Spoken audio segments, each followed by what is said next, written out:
الحمد للہ رب العالمین۔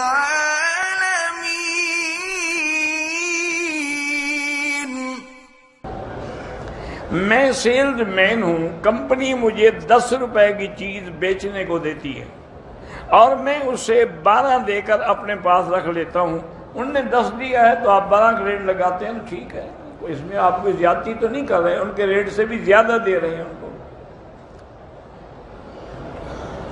قضا نمازوں کی بھی نیت ہوتی ہے، جتنی نمازیں قضا ہو گئی کہ بھی یہ فجر کی ہے، یہ ظہر کی ہے، یہ عصر کی ہے، یہ مغرب کی ہے، لیکن کوشش کریں پڑھتے رہیں۔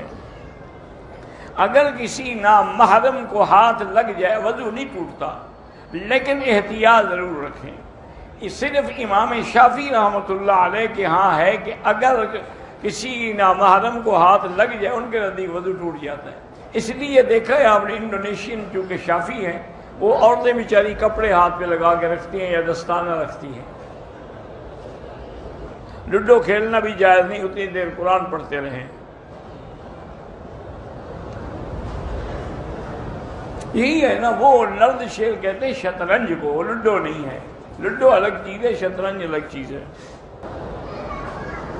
بھئی یہ روز تم پوچھتے ہو میرے والد نے 2 بہنوں کو قتل کیا، وہ مجھے مارنا چاہتے ہیں، دور ہو جاؤ ان سے، بس اللہ محفوظ رکھے۔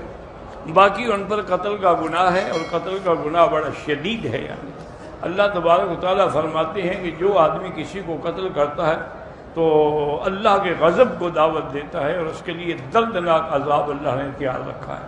اس لیے بعض علماء تو کہتے ہیں کہ وہ ہمیشہ جہنم میں رہے گا، لیکن راجح قول یہ ہے کہ جہنم میں ہمیشہ تو کافر رہیں گے، وہ بہرحال اس وقت تک رہے گا جب تک کہ اس کے گناہوں کی معافی نہ مل جائے۔